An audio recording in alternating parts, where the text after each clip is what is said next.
সদস্যবৃন্দ রয়েছে, যাদের মাধ্যমে শাখা ইউনিয়ন আসলে এই শক্ত ইউনিয়ন পরিষদের যে ভিত, সেই ভিত্তির উপর দিয়ে চলছে। ইউনিয়ন পরিষদের সদস্য থেকে শুরু করে অন্যান্য যারা রয়েছেন, কমিটি তালিকাটা আমাদের প্রধানের মধ্যে রয়েছে। এটি হলো আমাদের দিক থেকে একটু আপনাদের কাছে মিস্টার চেয়ারম্যান আমাদের কাছে এসেছি আমরা যে তথ্যটা মানে করার জন্য যে আমরা শাখা ইউনিয়ন যে অন্যান্য ইউনিয়নগুলোতে আমরা ইতিমধ্যেই বাজার প্রতিরোধ কমিটি গঠন করেছি। তো এখানেও যদি বাজার প্রতিরোধ কমিটি গঠিত হয় তাহলে আমরা মনে করবো যে শাখা ইউনিয়নের যে মানব যে বিদেশে মানুষ যাতায়াত করছে তাদের যে নিরাপদ অভিবাসনের যে বিষয়টি সেটি কিন্তু আসলে নিশ্চিত করা যাবে, এবং সরকার যে মানব পাচার দমনের জন্য যে ব্যবস্থাগুলো গ্রহণ করেছেন সেগুলোকে আমরা আসলে বাস্তবায়ন করতে পারবো। এটি হলো আমার দিক থেকে প্রথম বার্তা আজকে, এবং চেয়ারম্যান মহোদয়কে সামনে পেয়ে আমি খুবই আনন্দিত যে এর আগে আমরা ছোট্ট একটি অনুষ্ঠানে তাকে পেয়েছিলাম। আমরা মনে করছি যে আমাদের এই যে সরকার যে প্রতি বছর যে 5 লক্ষ লক্ষ্যমাত্রা নিয়েছে সেটিকে নিরাপদ করতে পাচারের সাথে যে পাচারের বিষয়টি জড়িত থাকে সেটিকে আসলে বন্ধ করতে হবে। সেটি বন্ধ করার জন্য আসলে আমাদের তৃণমূল পর্যায়ে যে কাঠামোগুলো রয়েছে, ইউনিয়ন পরিষদের যে পাচার প্রতিরোধ প্রবাসী কল্যাণ মন্ত্রণালয় হোক, স্বরাষ্ট্র মন্ত্রণালয় হোক, সেখানে যায়, তাহলে পরে আমাদের এই যে নিরাপদ অভিবাসন যে বিষয়টি এটি কিন্তু আমরা নিশ্চিত করতে পারবো। এটি হলো একটি বার্তা। আর দ্বিতীয়টি হচ্ছে যে আমরা আসলে আপনাদের শাখা ইউনিয়ন পরিষদের অফিসটি স্থাপিত আমরা শুরু করেছি এই মার্চ 2022-এ, যেটি 2023-এর ডিসেম্বর পর্যন্ত চলছে। এই বার্তাটি আসলে মূলত আপনাকে দিয়েছি আমরা আপনাকে জানানো বড় বিষয়, এবং আমরা আনন্দিত যে কেরানীগঞ্জের যে বাংলাদেশের যে অভিবাসন রয়েছে তার মধ্যে কেরানীগঞ্জ একটি অন্যতম উপজেলা হিসেবে চিহ্নিত।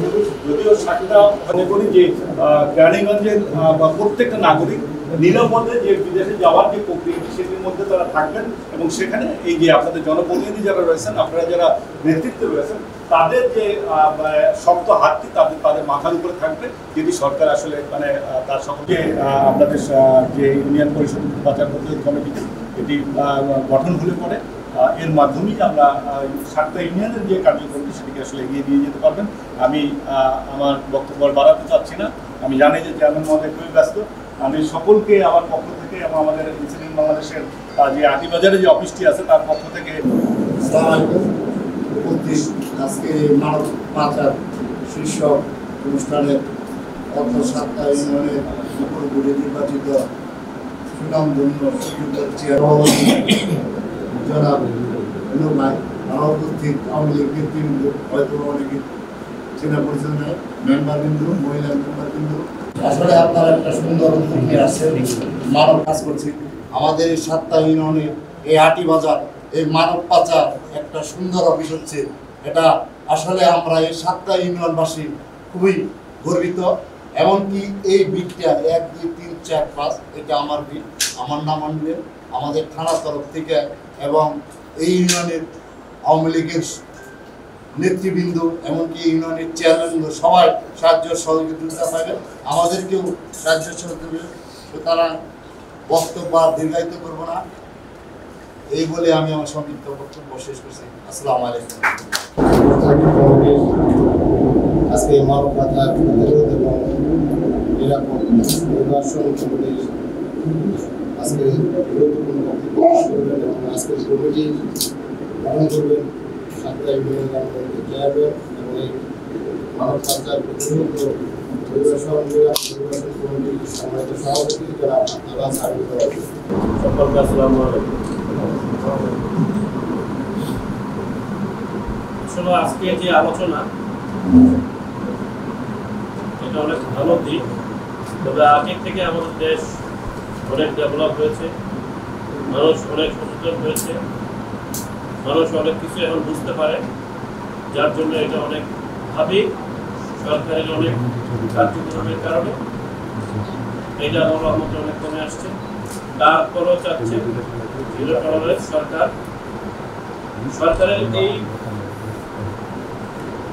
চিন্তাধারার জন্য আমাদের শাখা ইউনিয়নে আলীর বাজারে একটা উনি অফিস করেছেন। আমার মনে হয় আজকে এখান থেকেই আমাদের ওনার নাম্বার এবং আমাদের মডেল থানার কর্মকর্তার যে নাম্বার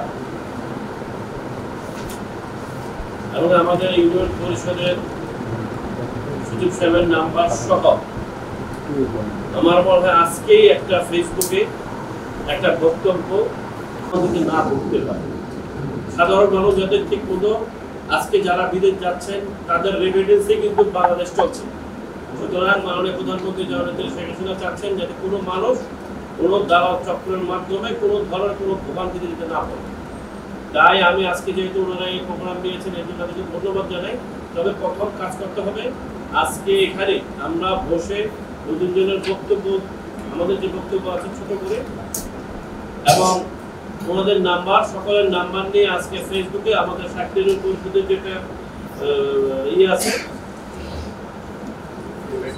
ফেসবুক পেজ আছে, এই পেজের মাধ্যমে হোক ওনাদের মাধ্যমে হোক বা সাধারণ যেভাবে ফেসবুকে প্রচার করা যায় সেভাবে আমার মনে হয় এখন আজকে এটা ছেড়ে দেওয়া উচিত। যেহেতু ডিসেম্বর মাস পর্যন্ত ওনারা থাকবে সময় কিন্তু 20 ডিসেম্বর, তাহলে আমরা আমার মনে হয় এই জিনিসটা এখন ছেড়ে দিই। কারণ আমরা এখানে মিটিং করলাম, আলোচনা করলাম, কমিটি করলাম, কিন্তু মানুষ জানলো না যাদের জন্য এই কমিটি, যাদের জন্য এই কাজ, যাদের জন্য আজকে মিটিং, তারা যদি জানতে না পারে তাহলে আমাদের এই মিটিং এর কোনো সাফল্য আসবে না। তাই আমি চাই আজকে এটা আলোচনা করে একটা আমাদের ইউনিয়ন পরিষদের ফেসবুকে এবং পেজে বা ওনাদের যেটা পেজ থাকে সেই পেজে আমরা যদি কন্টিনিউস একসাথে যদি এটাকে রোলিং করি তাহলে সব মানুষ জানতে পারবে, অটোমেটিকলি হিট দিতে পারবে। তো এই বলে আমি ধন্যবাদ জানিয়ে আমার বক্তব্য শেষ করছি। মাননীয় প্রধানমন্ত্রী জননেত্রী শেখ হাসিনা এই ব্যবস্থা নেওয়ার কারণে ওনাকে ধন্যবাদ জানাচ্ছি। আমাদের ঢাকা 2 আসনের এমপি মহোদয় ওনাকে ধন্যবাদ জানাচ্ছি। আমাদের উপজেলা চেয়ারম্যান শাহিন আহমেদ ওনাকে ধন্যবাদ জানিয়ে আমি সকলের দোয়া কামনা রেখে আমি বক্তব্য শেষ করছি। জয় বাংলা, জয় বাংলা।